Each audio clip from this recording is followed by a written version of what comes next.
आप देख रहे हैं इंडिया टाउन न्यूज, भारत की बात। नमस्कार, आप देख रहे हैं इंडिया टाउन न्यूज और मैं हूं आपके साथ सुरभि शुक्ला। स्वागत है आपका हमारे खास बुलेटिन दुर्ग भिलाई की खबरों में। तो चलिए बुलेटिन शुरू करने से पहले एक नजर डालते हैं आज की हेडलाइंस पर। पुरानी भिलाई में अपहरण का खुलासा, धनबाद से सकुशल नाबालिग बरामद, आरोपियों पर मामला दर्ज। स्वच्छग्राही दीदियों का प्रशिक्षण आयोजित, 300 स्वच्छग्राहियों को कचरा प्रबंधन प्रशिक्षण, स्वच्छ भारत मिशन में किया गया सशक्त। किसानों ने अमेरिका ट्रेड डील का विरोध किया, शून्य टैरिफ डील रद्द करने की मांग, प्रधानमंत्री के नाम सौंपा गया ज्ञापन।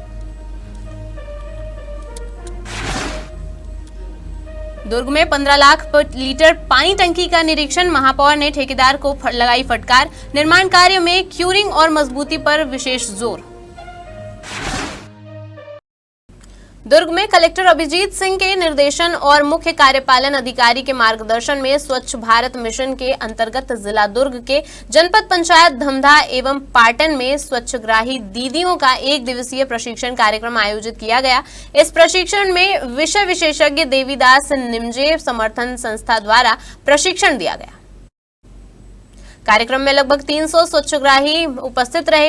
प्रशिक्षण के दौरान स्वच्छग्राहियों को घरों से निकलने वाली गीला और सूखा कचरा के प्रबंधन की जानकारी दी गई। आपको बता दें, इसके साथ ही उन्हें समूह बनाकर आय अर्जित करने के तरीकों के बारे में भी मार्गदर्शन किया गया, ताकि गांव में स्वच्छता बनाए रखने और सुरक्षा ध्यान रखते हुए कचरे का सही प्रबंधन किया जा सके। इस मौके पर कलेक्टर अभिजीत सिंह ने कहा कि इस प्रशिक्षण से स्वच्छग्राहियों को न केवल गांव में स्वच्छता बनाए रखने में मदद मिलेगी, बल्कि वे आर्थिक रूप से भी सशक्त बन सकेंगे।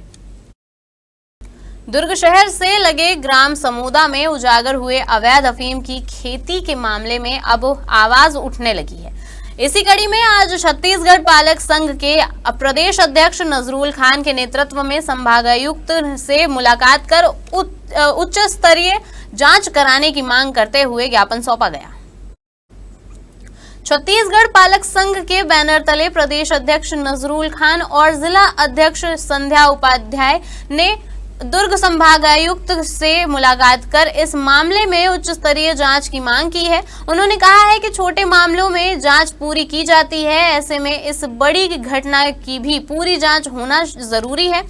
उन्होंने आगे कहा है कि जिस नशे से बचाने के लिए शासन और प्रशासन लाखों रुपए खर्च कर मुहिम चलाते हैं, वही नशा आज खुले रूप से अफीम के पौधों के रूप में फल फूल रहा है। आपको बता दें कि इसके लिए स्थानीय जिम्मेदार अधिकारियों और कर्मचारियों की जवाबदेही बनती है। इस अवैध अफीम की खेती से समाज और परिवार के बच्चों का शोषण हुआ होगा, जिसे नजरअंदाज नहीं किया जाना चाहिए।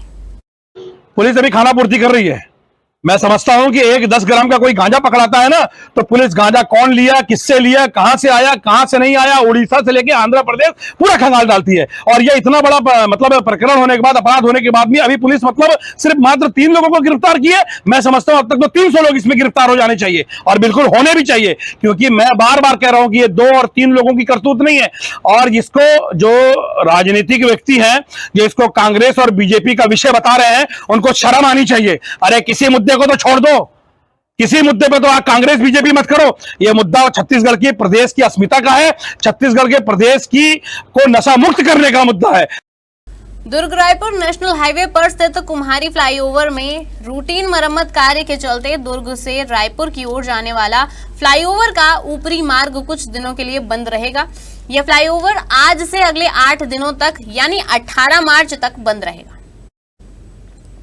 दरअसल फ्लाईओवर के नियमित तकनीकी निरीक्षण के दौरान इसमें कुछ मरम्मत कार्य की आवश्यकता पाई गई थी। इसी कारण सुरक्षा को ध्यान में रखते हुए फ्लाईओवर के ऊपर से दुर्ग से रायपुर की ओर जाने वाले मार्ग को अस्थायी रूप से बंद करने का निर्णय लिया गया है।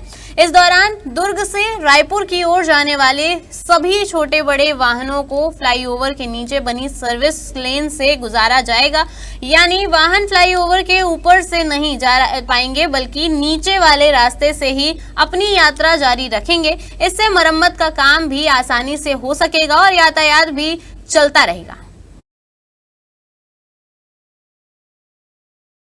शून्य टैरिफ पर अमेरिका से कृषि और डेयरी उत्पादों के आयात पर रोक लगाने और ट्रेड डील को रद्द करने की मांग को लेकर दुर्ग में किसानों ने जोरदार प्रदर्शन किया। इस दौरान उन्होंने जमकर नारेबाजी कर अपनी मांगे रखी।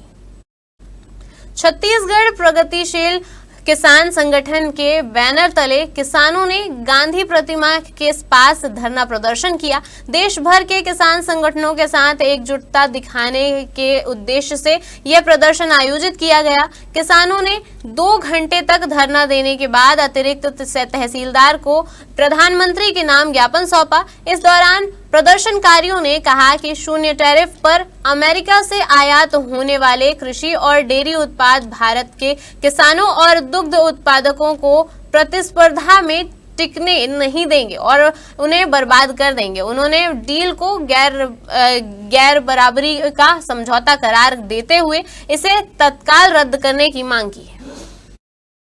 शहर के मध्य क्षेत्र में लंबे समय से जल संकट की समस्या को दूर करने के उद्देश्य से शिक्षक नगर स्थित तिलक स्कूल के पास लगभग 1,69,00,000 रुपए की लागत से 15 लाख किलोलीटर क्षमता की उच्च स्तरीय पानी टंकी का निर्माण कराया जा रहा है। निर्माणाधीन कार्य का जायजा लेने के लिए दुर्ग महापौर अलका बागमार जल कार्य विभाग प्रभारी के साथ स्थल पर पहुंची।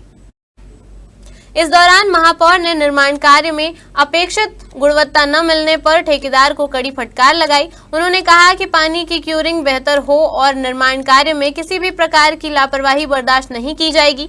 महापौर ने इंजीनियरों और ठेकेदारों को निर्देश दिए हैं कि कार्य निर्धारित मानकों के अनुरूप मजबूत और गुणवत्तापूर्ण किए जाएं ताकि समय पर टंकी का निर्माण संपन्न हो सके। आपको बता दें कि कई क्षेत्रों में लंबे समय से लेकर लो प्रेशर के कारण जल आपूर्ति में समस्याएं बनी हुई है। इन क्षेत्रों में जल आपूर्ति को सुचारू करने के लिए ही शिक्षक नगर तिलक स्कूल के पास यह उच्च क्षमता पानी टंकी बनाई जा रही है। शहर के विभिन्न वार्डों में चल रहे विकास कार्यों का भिलाई निगम आयुक्त राजीव कुमार पांडे ने सघन निरीक्षण किया। इस दौरान आयुक्त ने शहर के बुनियादी ढांचे को मजबूत करने और नागरिकों की सुविधाओं में सुधार के उद्देश्य से निर्माणाधीन मुख्य नाला एवं सीमेंटिंग कार्यों का जायजा लिया। आयुक्त ने संबंधित अधिकारियों को कार्य शीघ्रता से पूर्ण करने के कड़े निर्देश दिए। इसके अलावा आयुक्त ने कोहका सड़क 2 और 3 में 98 लाख रुपए की लागत से हो रहे सीमेंटिंग कार्य का भी अवलोकन किया। उन्होंने बताया कि सड़क निर्माण से स्थानीय नागरिकों को सुगम आवागमन की सुविधा मिलेगी। सड़क के निर्माण के साथ साथ गंदे पानी की सुचारू निकासी के लिए सड़क किनारे नालियों का निर्माण भी सुनिश्चित किया जा रहा है ताकि जल जमाव की समस्या उत्पन्न न हो। भिलाई निगम के इस पहल से शहरवासियों को बेहतर परिवहन सुविधा और सुरक्षित वातावरण मिलने की उम्मीद है। थाना पुरानी भिलाई में बीएनएस के तहत दर्ज अपहरण के मामले में दुर्ग पुलिस को बड़ी सफलता मिली है। जी हां, पुलिस टीम ने अन्य राज्यों में कार्रवाई करते हुए अपहृत बालक को सकुशल बरामद कर लिया है। साथ ही इस मामले में 2 आरोपियों और 1 नाबालिग को हिरासत में लिया है। मिली जानकारी के अनुसार थाना पुरानी भिलाई में अपहरण का मामला दर्ज होने के बाद पुलिस द्वारा बालक की तलाशी के लिए विशेष टीम गठित की गई। जांच के दौरान पुलिस टीम को झारसुगुड़ा, धनबाद सहित अन्य राज्यों में भेजा गया, जहां के जांच के दौरान बालक के संपर्क में आए व्यक्तियों के बारे में जानकारी मिली। पूछताछ में सामने आया कि आरोपी बैंक खातों और पासबुक को अवैध रूप से उपलब्ध कराकर साइबर धोखाधड़ी के माध्यम से धन कमाने का काम करते थे। आपको बता दें कि पुलिस जांच में यह भी सामने आया है कि बैंक खाते से संबंधित लेन देन के विवाद के कारण बालक धनबाद गया था, जहां आरोपियों द्वारा उससे पैसों की मांग की गई। बाद में आरोपियों ने बालक को छोड़ दिया। इसके बाद पुलिस टीम ने धनबाद से बालक को सकुशल बरामद कर लिया। हमारे खास बुलेटिन दुर्ग भिलाई की खबरों में फिलहाल इतना ही। देखते रहिए इंडिया टाउन न्यूज, भारत की बात। नमस्कार। आप देख रहे हैं इंडिया टाउन न्यूज, भारत की बात।